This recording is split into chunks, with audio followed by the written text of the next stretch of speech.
Gloria a Dios. Dios es bueno.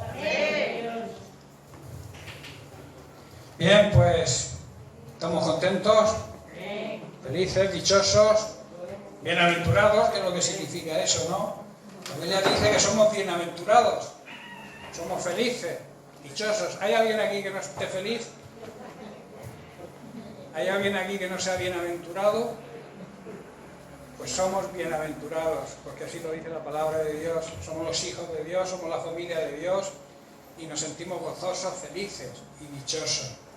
Bien, quiero tratar hoy un nuevo tema que habla del testimonio que debemos dar los hijos de Dios. El título lo he titulado de esta manera: dispuestos a ser testigos de Cristo. Esto lo podemos plantearlo de dos maneras: o haciendo una pregunta o haciendo una afirmación. La pregunta sería: ¿estamos dispuestos a ser testigos de Cristo? Y la afirmación sería: estoy dispuesto a ser testigo de Cristo. ¿Verdad?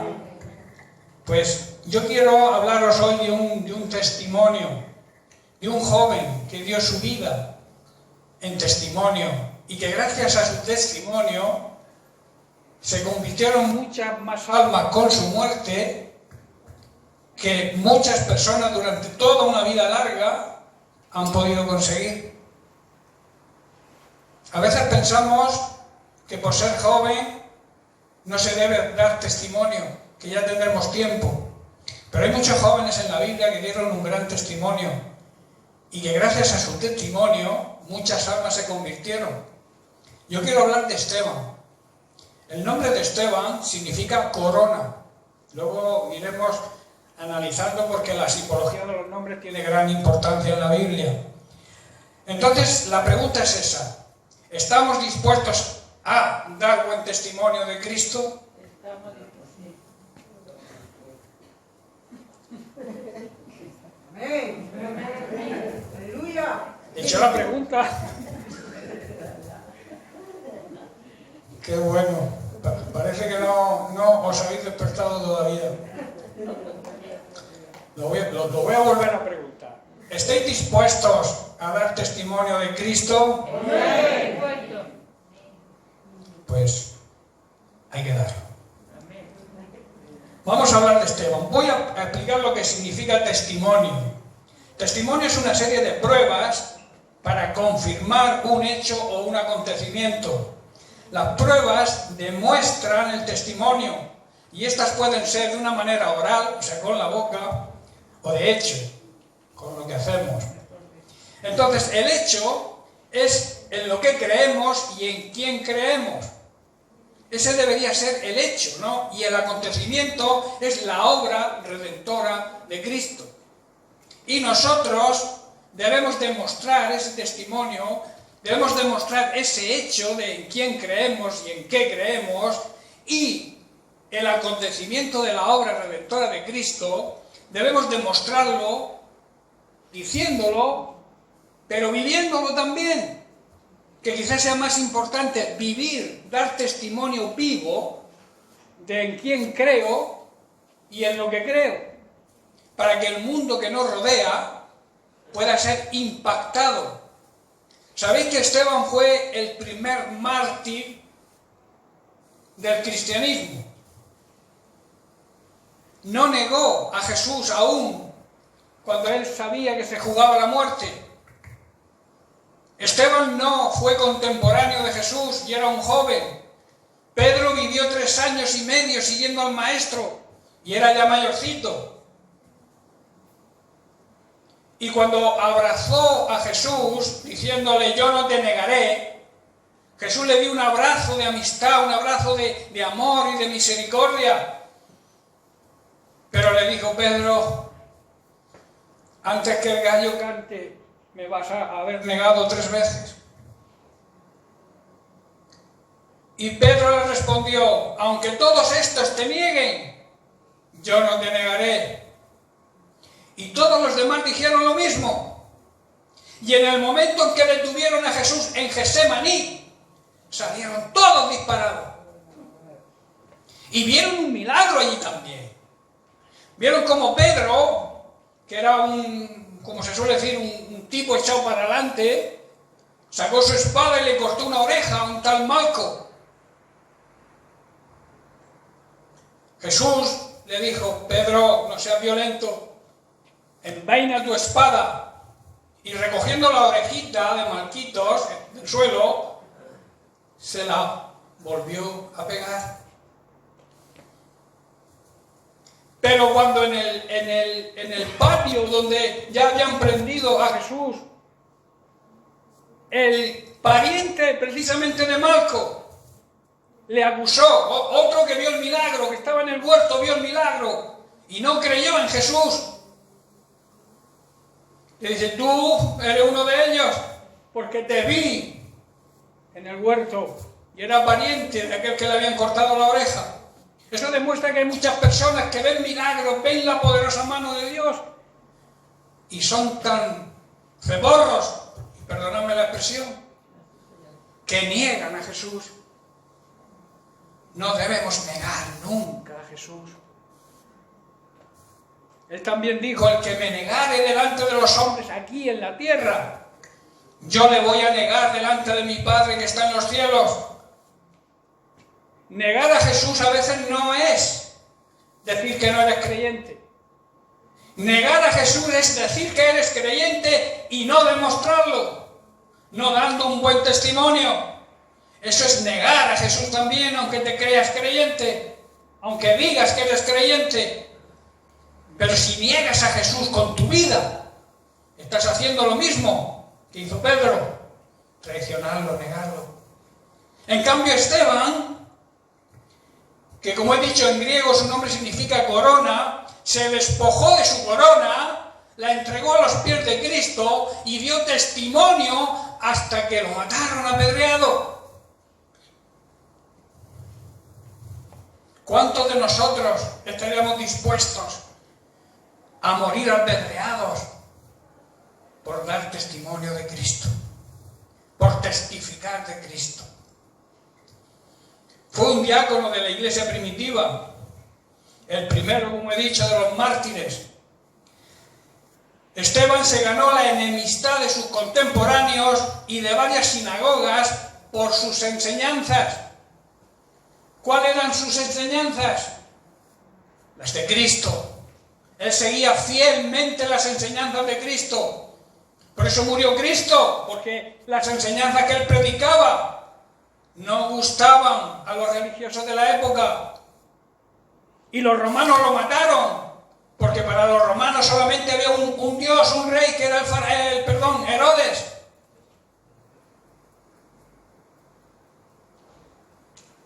No querían otro rey, y los judíos lo mataron porque no creyeron en las enseñanzas de Jesús. Pero Esteban fue fiel y creyó. ¿Y sabéis cuál fue su gran fruto? La conversión de Pablo. Ahí Pablo quedó impactado por el testimonio de Esteban. Y mirad si se han convertido personas, si se han convertido gente por el ministerio de Pablo. Gracias al testimonio de Esteban. Por eso a veces no te creas insignificante cuando testifiques de Cristo, que igual tú le testificas a 4, pero esos 4 que tú has dado testimonio pueden convertir o se pueden convertir a través de ellos, ni se sabe el número. Por eso debemos sembrar, debemos predicar el Evangelio y sobre todo dar testimonio de Cristo. Dice que se ganó toda la enemistad de todos los jefes de la sinagoga. Fue acusado de blasfemia. En su juicio, Esteban dio un largo discurso criticando a las autoridades judías que le juzgaban.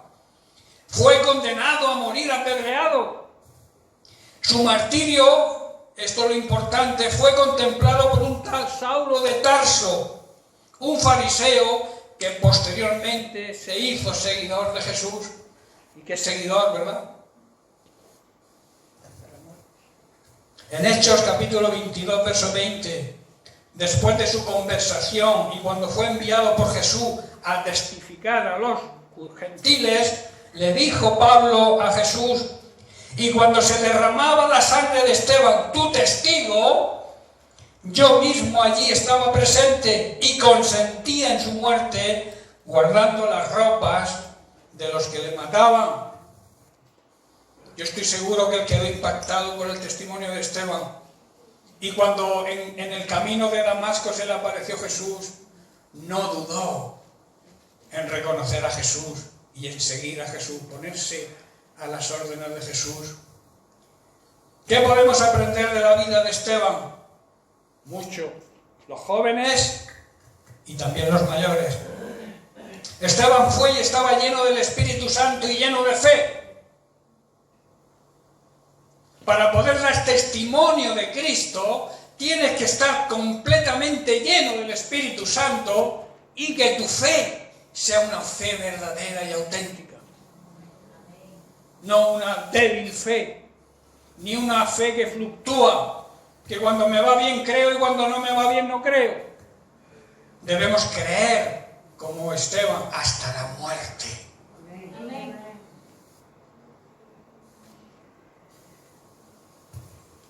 Esteban, por tanto, fue lleno del Espíritu Santo, era un hombre y un joven lleno de fe. Y vemos en Hechos capítulo 6, el verso 5, vemos el motivo por el cual fue escogido como diácono, para servir a las mesas. A veces no nos gusta barrer, que barran otros, que yo tengo otro ministerio. Hoy yo no limpio, yo no barro, porque hay otros que están por debajo de mí, que lo hagan otros, pero yo no, porque yo soy la ungida, el ungido de Dios. ¿Digo mentira? ¿O ocurre eso? Para servir a las mesas, para barrer la iglesia, se necesita estar lleno del Espíritu Santo y lleno de fe. No cualquiera vale para eso, aunque lo consideremos algunos una bajeza.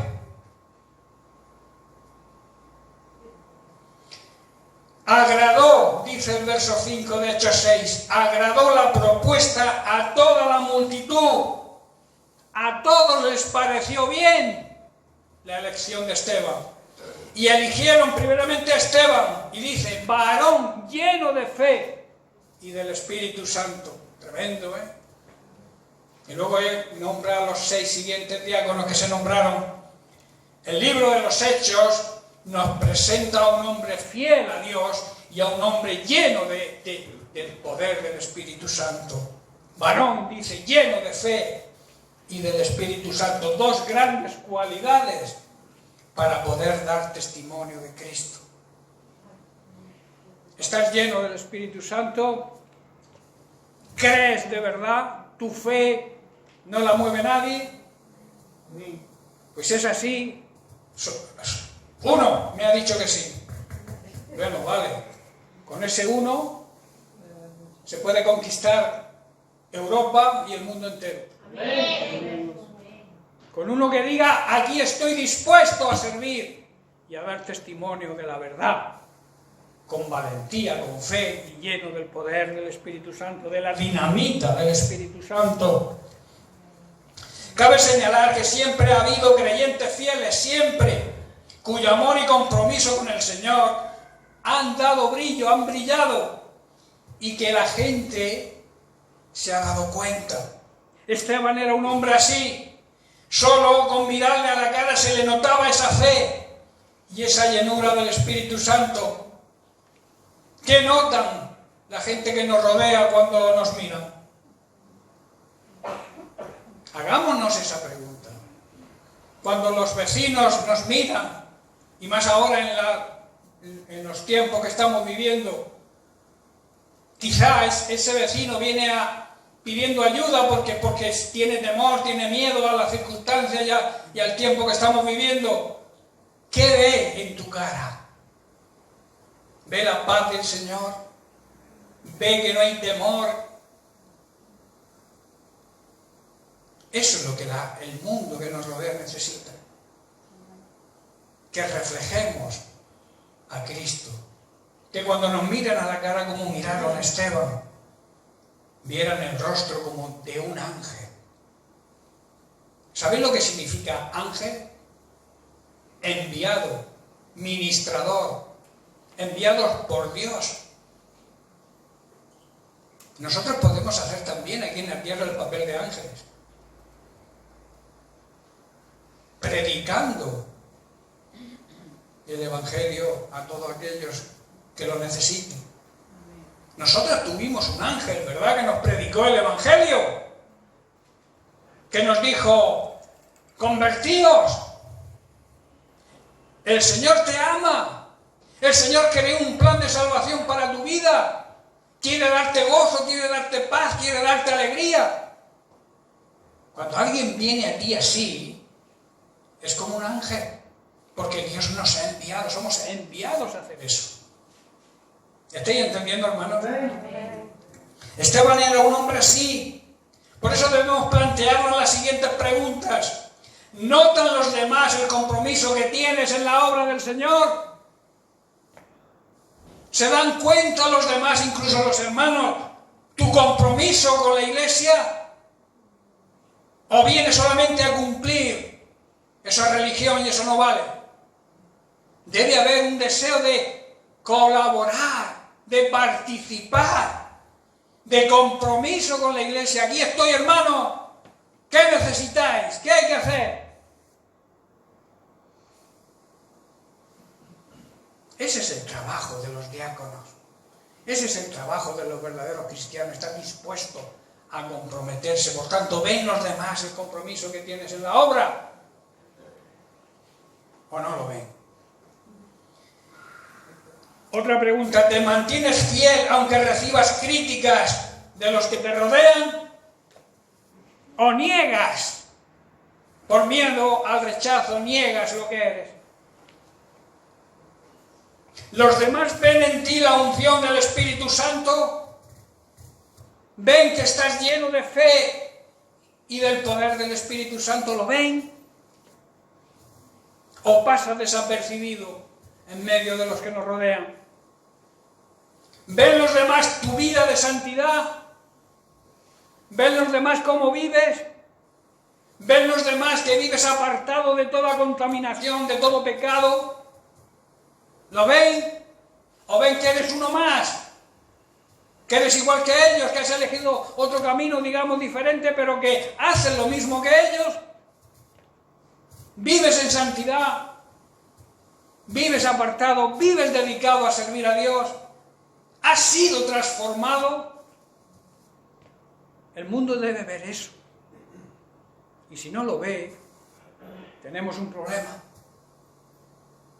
Que es que decimos que somos, pero lo que decimos que somos no lo somos, porque no lo demostramos. No sé si me entendéis el juego de palabras. Lo que yo digo que soy, debo demostrarlo. ¿Y cómo se demuestra? ¿Con la boca? No, con los hechos. Por eso mi frase, y la habéis oído decir muchas veces, mis palabras tienen que coordinar con mis hechos. Lo que yo haga tiene que estar de acuerdo con lo que yo digo, porque si no, no nos va a tomar en serio nadie. Y última pregunta: ¿has notado en ti esa transformación que sufre todo nacido de nuevo? ¿O siguen viendo al mismo o a la misma de antes y que solo ha cambiado de religión? Son preguntas que deberíais tomar nota. O deberíamos tomar nota y repasarlas cada día. Volviendo a la vida de Esteban, realmente no sabemos acerca de su vida personal, de sus padres, quiénes eran sus hermanos, o si tuvo esposa o hijos. Sin embargo, lo que se sabe acerca de él es lo verdaderamente importante, que fue fiel, incluso cuando se enfrentó a la muerte. Él sabía que la ley decía, porque él se le acusó de blasfemia, y en la ley de Moisés la blasfemia, la pena de muerte era la pena de muerte apedreado. Él sabía que se exponía a eso, pero él se mantuvo fiel. a sus enemigos apedrearlo. Veía a Cristo esperándolo en el cielo. Estaban sus ojos puestos no en el problema, sino en Jesús. Y por eso Esteban es un gran testimonio, es un gran ejemplo a todos los jóvenes y a todo aquel que se llama creyente. Lo importante de él fue eso precisamente, que fue fiel hasta la muerte. Dio una muerte tremenda. Ya lo dijo Jesús cuando dio la orden a sus discípulos de permanecer en Jerusalén hasta recibir la promesa del Padre. Y en Hechos 1:8 leemos: pero recibiréis poder, dinamita, quiere decir esta palabra, cuando el Espíritu Santo descienda sobre vosotros y seréis mis testigos. Sin el poder del Espíritu Santo no podemos testificar a nadie. Por eso necesitamos la llenura del Espíritu Santo. Testigo en griego y en latín significa marti, es la raíz de marti. Ser testigo significa dar la vida por lo que creo.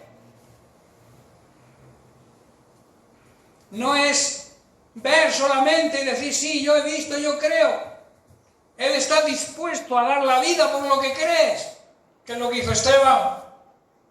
Y dice, y con ese poder podrán hablarle a la gente acerca de mí en todas partes, empezando por tu Jerusalén, que es tu familia, tu vecino, Judea, tu pueblo, Samaria, y hasta los lugares más lejanos de la tierra.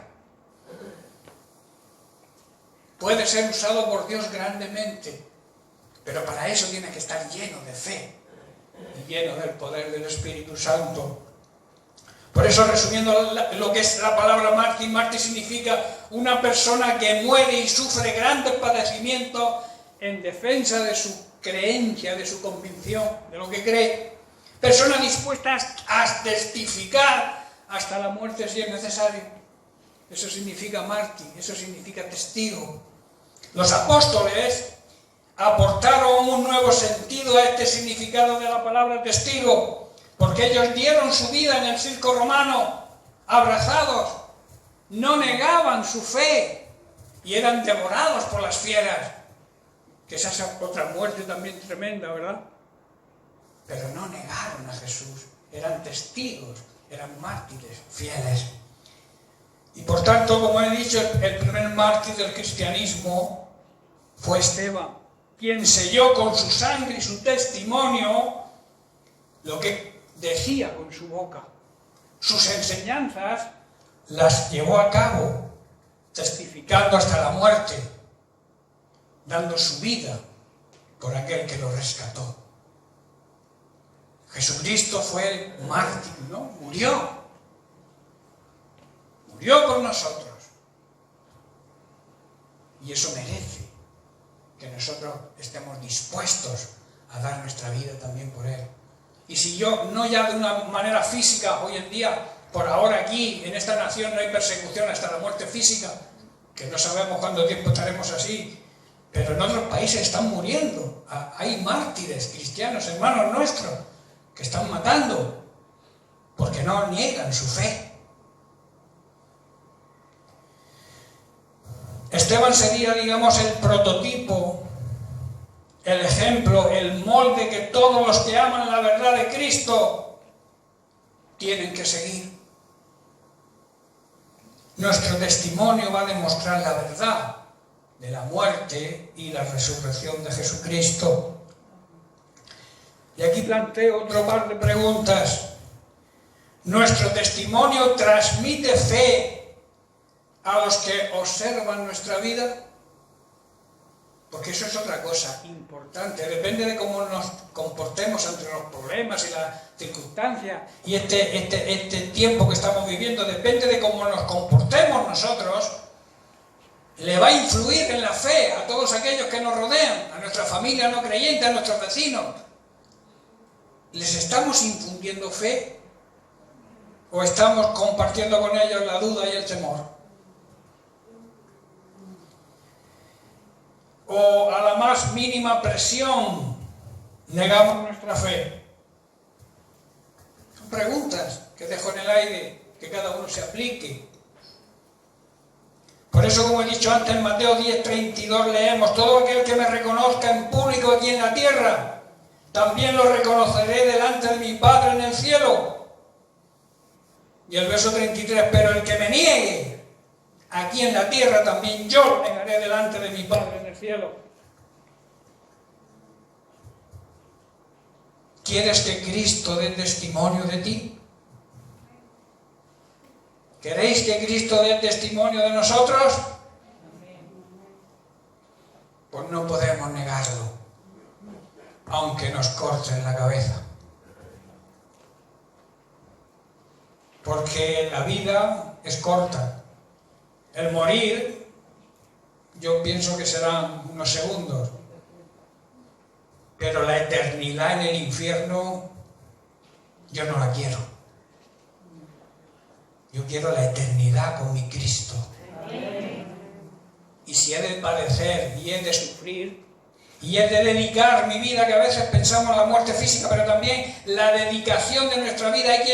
Hay creyentes que desperdician su vida. No la dedican al servicio de los demás. Son egocéntricos, egoístas. Solo miran por ellos. Y eso también es negar a Cristo. Eso es no dar el testimonio que debemos de dar. Jesucristo dijo: yo he venido a servir, no a que me sirváis. Y he venido a dar la vida, a dedicar mi vida, a enseñaros el camino de la salvación y luego entregar mi vida como sacrificio, como expiación, como pago de rescate, redención. Porque vosotros estabais presos, erais esclavos. ¿De qué éramos esclavos? Del pecado. Y Él pagó el precio, un alto precio, para darnos libertad. Y eso merece nuestro testimonio. Amén. Podemos negar a Jesús no solo con nuestra boca, sino también le negamos con nuestra conducta, cuando damos mal testimonio. Esteban estuvo dispuesto a dar su vida física por lo que creía y se convirtió, como he dicho, en el primer mártir del cristianismo, afirmando así la fe en quién y en qué creía. Esteban sabía esto y sabía que el poder que él recibió a través del Espíritu Santo le capacitaba para enfrentar cualquier situación, incluso la muerte. Y por eso pudo dar buen testimonio de Cristo, pudo testificar de Cristo. Vamos a analizar un poco la historia de Esteban, aunque ya más o menos tenemos una idea. Yo creo que todos hemos leído la historia de Esteban, ¿verdad? ¿No? ¿Algunos no? Hermano, aquí lee la Biblia. Esteban fue uno de los 7, como he dicho, hombres que se escogieron para ser responsables de la distribución de alimentos a las viudas de la iglesia primitiva, porque había surgido una disputa entre los griegos y los apóstoles, a los que acusaban de no atender bien a las viudas. Las viudas y los huérfanos en la Biblia simbolizan a las personas, digamos, menos favorecidas, a las personas más desvalidas. Y los de fuera, los griegos, notaban que había un cierto abandono por parte de los discípulos del cuidado de las necesidades de la iglesia. Y entonces ellos fueron sabios y escucharon esa murmuración llegó a ellos, y entonces se dieron cuenta de que tenían razón y que debían de hacer algo. Y en Hechos 6:1 dice, vamos a leer la historia, dice: y en aquellos días, habiéndose multiplicado el número de los discípulos, hubo murmuración de los helenistas.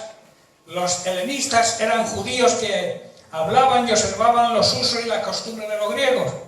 Incluso estaban especializados en parte de su cultura.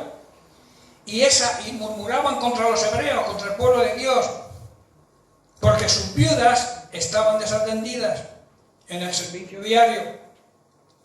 Y el verso 2, mirad la reacción, dice: así que los 12, habiendo convocado a la congregación de los discípulos, dijeron: no es bueno que nosotros dejemos la administración de la palabra para servir a las mesas. O sea, no seamos los pastores o los, digamos, ancianos los encargados de todo. Porque la misión de los ancianos y de los pastores es el alimento espiritual de la iglesia, el orar y el ayunar por las circunstancias de la iglesia. No podemos abandonar eso. Pero mirad qué dijeron: buscad. Hay que buscar. ¿Sabéis por qué hay que buscar? Porque hay pocos que se puedan escoger. Si no, diría: elige a cualquiera. No, buscar. Hay que buscar, porque no todo el mundo está dispuesto a servir las mesas.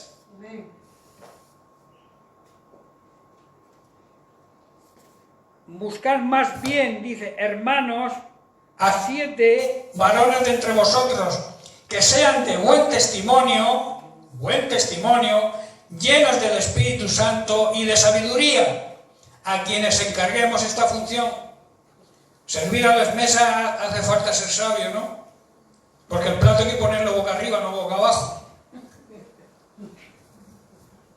No está hablando de ese tipo de sabiduría, de saber cómo servir las mesas, sino estar llenos de la sabiduría divina, llenos del poder del Espíritu Santo, de la unción del Espíritu Santo, que eso lo hagan con amor y con dedicación, no pensando que es una bajeza servir las mesas, porque servir las mesas cualquiera vale, ¿verdad? Poner un plato y poner un trozo de pan y echar la comida al plato, eso lo sabe hacer alguien que no crea también. Pero entonces, ¿por qué dice buscar personas llenas del Espíritu Santo para hacer eso? Porque el que lo haga tiene que hacerlo por amor a Dios. Y tiene que hacerlo por servir a Dios. Porque el reino de Dios se extienda, por ser ejemplo, por dar testimonio. ¿Estáis comprendiendo, hermano? Dice el verso 4: y nosotros nos dedicaremos a la oración y al ministerio de la palabra.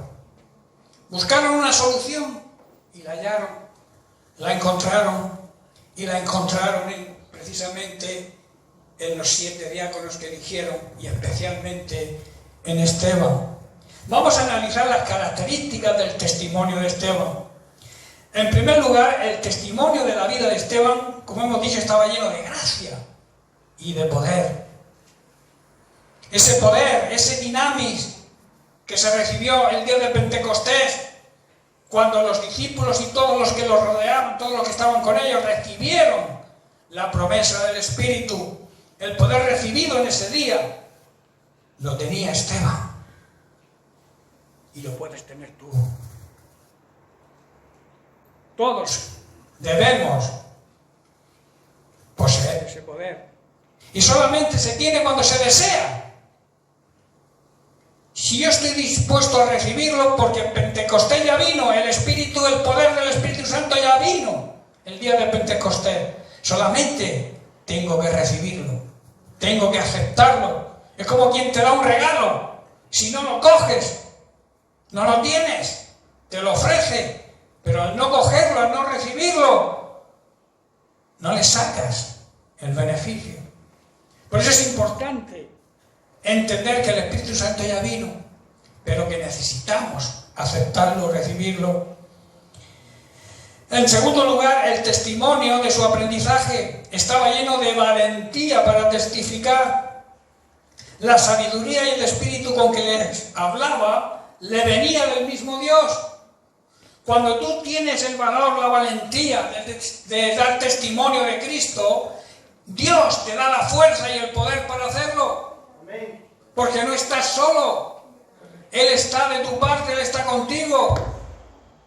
Dicen que surgió una gran oposición, pero aquellos que discutían con Esteban no estaban a la altura de la sabiduría que el Espíritu Santo le había dado al propio Esteban.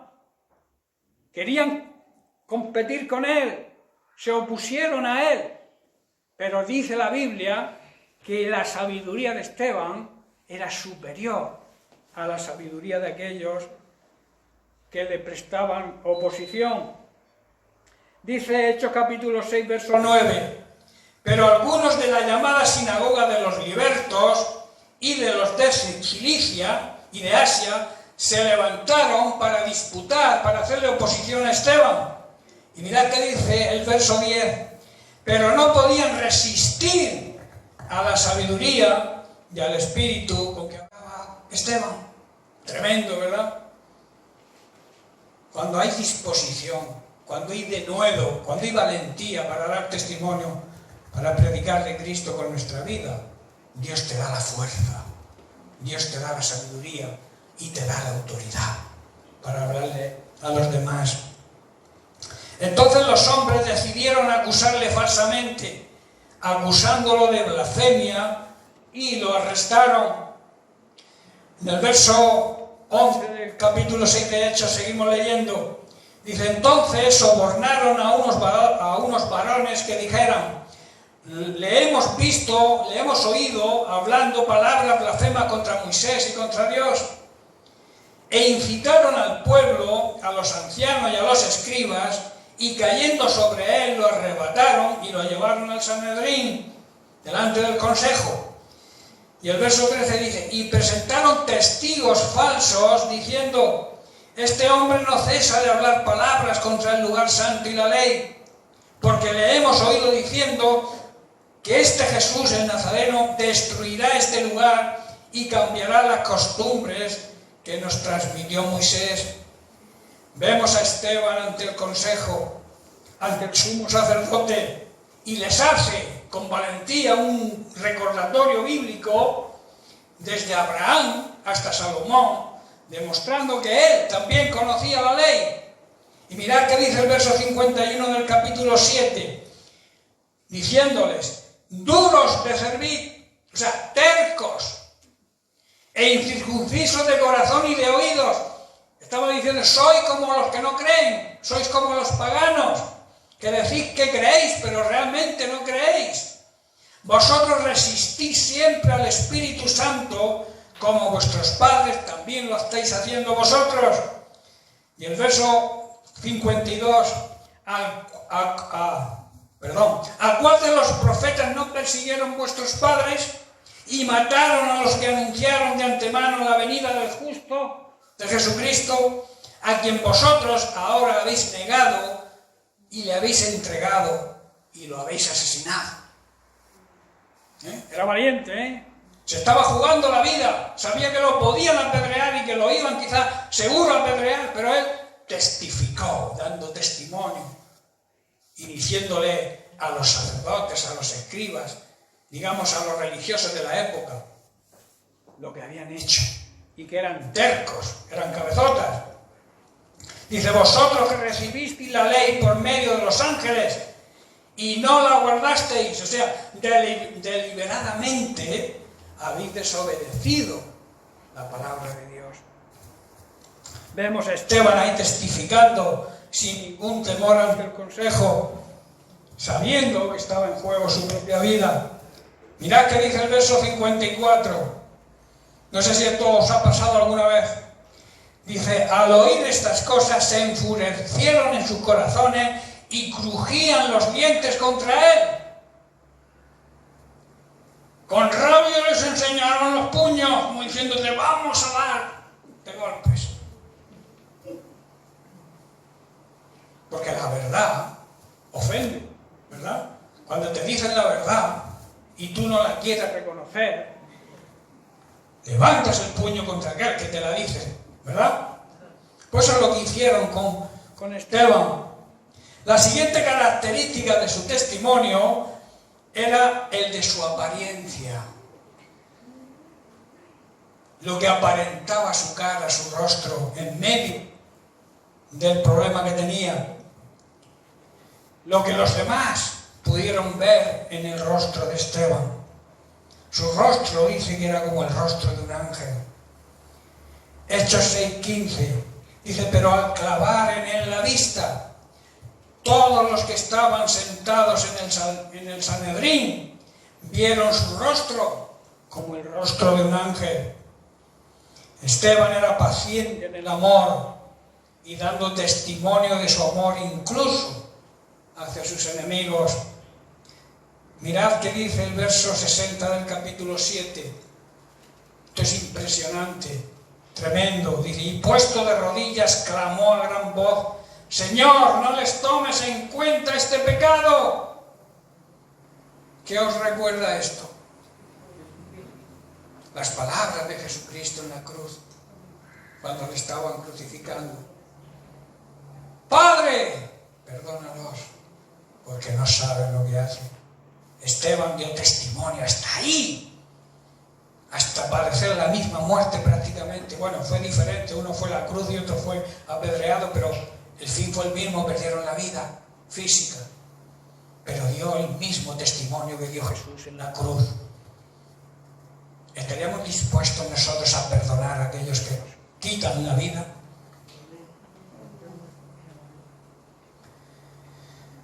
Y dice, y habiendo dicho esto, durmió, murió. Y habiendo dicho esto, Jesús entregó el Espíritu.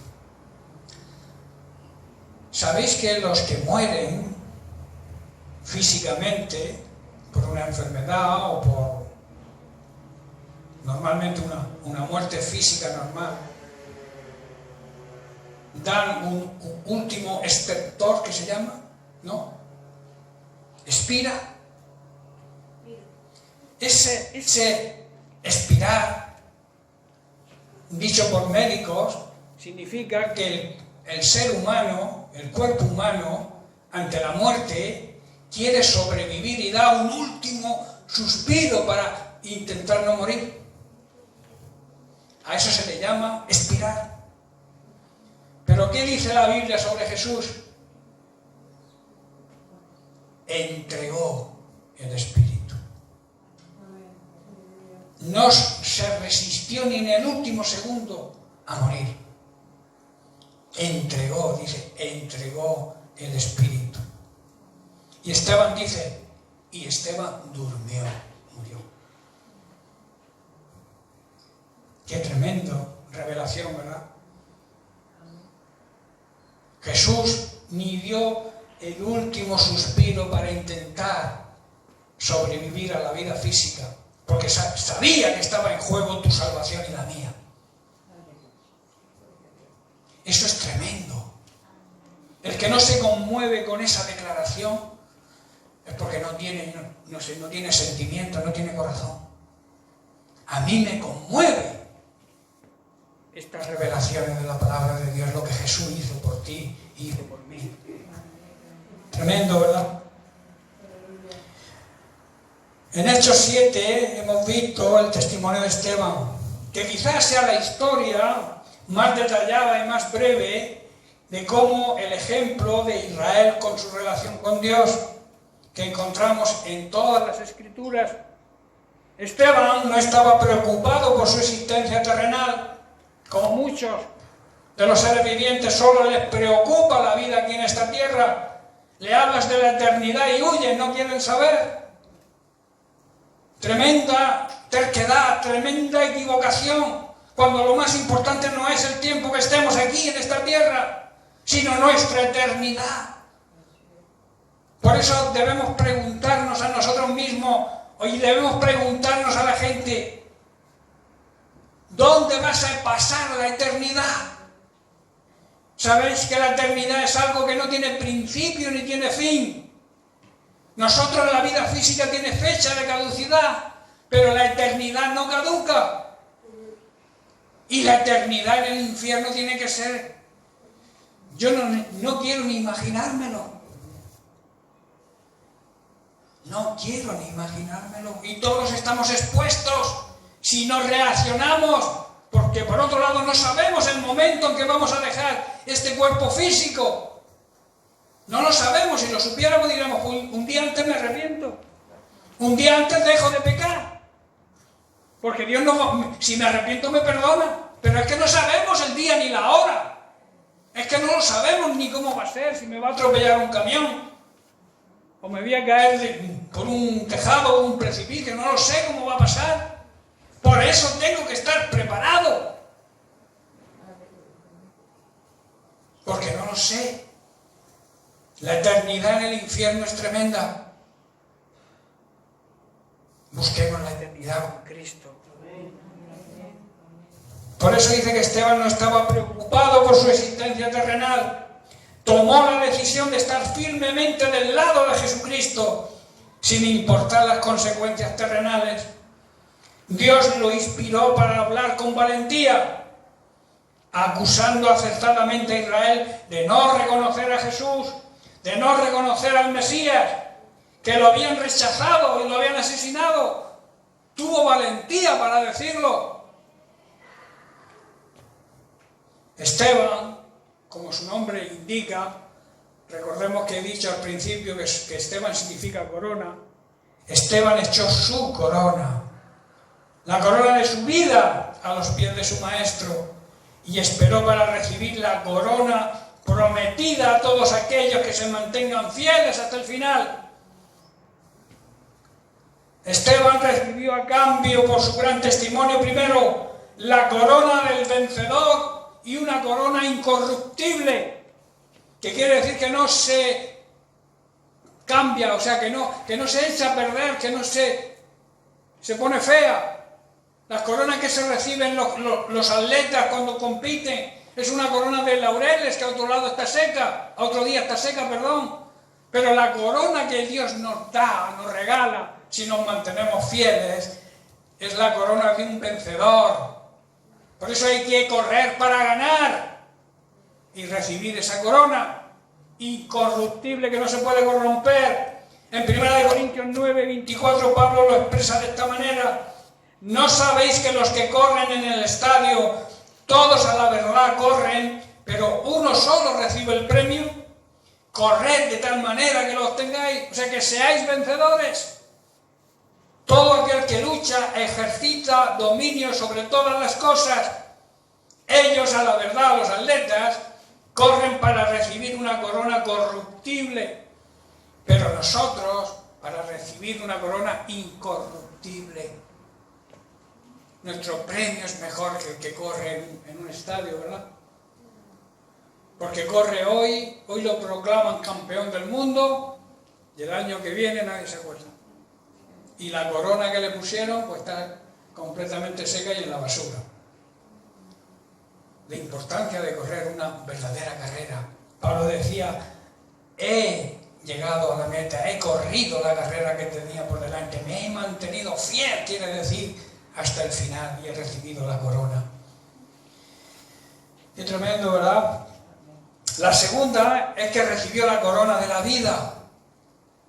Cambió su vida física por la vida eterna y recibió la corona de la vida. En Apocalipsis capítulo 2, verso 10 dice: no temas lo que vas a padecer, sé fiel hasta la muerte y yo te daré la corona de la vida.